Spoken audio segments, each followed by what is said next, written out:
यह कहानी एक पंडित की है जो अपनी पत्नी के साथ ईमानदारी से रहता था।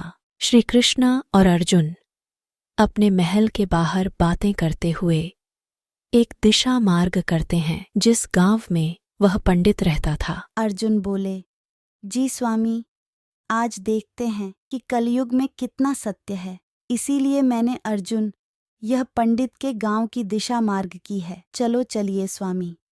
फिर वह दोनों निकल जाते हैं। फिर उन्हें रास्ते में वह पंडित भिक्षा मांगते हुए मिल जाता है। अर्जुन को पंडित का बहुत दुख होता है। फिर अर्जुन उसे सोने के सिक्कों की थैली दे देते हैं। पंडित धन्यवाद कहकर चला जाता है। पंडित घर जा रहा होता है, तभी उसे रास्ते में एक चोर मिलता है। चोर उसकी थैली छुड़ा लेता है। पंडित फिर आगे की ओर चला जाता है और अपने भाग्य को बहुत कोसता है। पंडित गांव में जा रहा होता है, तभी उसे कृष्णा और अर्जुन मिलते हैं। कृष्णा और अर्जुन को पूरी बात बताते हैं। फिर वह जादुई सिक्के देते हैं। पंडित शुक्रिया अदा करके घर चला जाता है।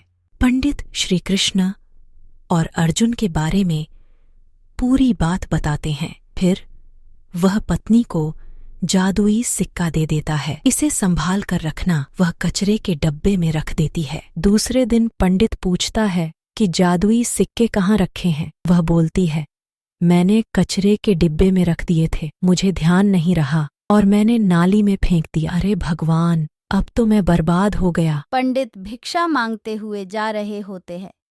तभी अर्जुन और कृष्णा मिलते हैं। बोलते हैं, अब क्या हुआ? वह पूरी घटना बताता है तो अर्जुन उसे जादुई हीरा दे देते हैं। पंडित शुक्रिया अदा करके वहां से चला जाता है। तभी कृष्णा बोलते हैं कि अर्जुन, हमने उसे सोने की पोटली और जादुई सिक्के दिए, तब उसका कुछ नहीं हुआ, तो तुम्हारे इस जादुई हीरा से क्या होगा? प्रभु, आप देखते चलिए। फिर वह वहां से चले जाते हैं। पंडित घर जा रहा होता है, तभी उसे एक मछुआरा मिलता है। जाल में मछली फंसी हुई होती है तो उसे मछली पर दया आ जाती है।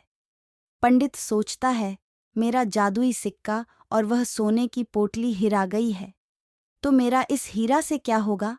तो वह उसे मछुआरे को दे देता है और मछली उससे ले लेता है। पंडित जा रहा होता है, तभी उसे नदी मिलती है तो वह सोचता है कि मैं इस मछली को यहीं पर छोड़ दूं। फिर वह किनारे पर पहुंच जाता है। पंडित मछली को छोड़ने लगता है, तभी मछली के मुंह में कुछ फंसा होता है, तो पंडित उसके मुंह में हाथ डालता है तो उसका जादुई सिक्का मिल जाता है। पंडित बहुत खुश होता है और मछली को छोड़कर फिर वह घर की ओर चला जाता है। तभी उसे वही चोर मिलता है जिसने उसकी पोटली छुड़ाई थी। चोर को घबराहट होने लगती है। चोर बोलता है, पंडित जी, मुझे मत पकड़ो, मैं तुम्हारी पोटली छुड़ाई थी, अपनी वापस ले लो, लेकिन मुझे छोड़ दो। पंडित को लगता है यह मुझे डर गया है। पंडित बोलता है, चलो बेटा, कोई बात नहीं है। फिर वह उसे पोटली देकर वहां से भाग जाता है। साधु बाबा उसी रास्ते से निकलते हैं जिस रास्ते में अर्जुन और कृष्ण का महल था। फिर वह अपनी घटना पूरी बताते हैं तो कृष्ण और अर्जुन बहुत खुश होते हैं। शुक्रिया अदा करके पंडित वहां से चला जाता है। अर्जुन बोलते हैं, धन्य है स्वामी, आपकी इस लीला को देखकर बहुत ही खुश हुए हैं।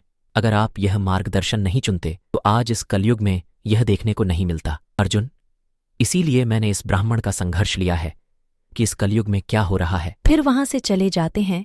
कहानी को यहीं पर खत्म करते हैं। अगर आपको इस कहानी से कुछ सीखने को मिला है तो हमारे चैनल को सब्सक्राइब जरूर करें। इस चैनल पर अच्छी अच्छी कहानी लाते रहते हैं।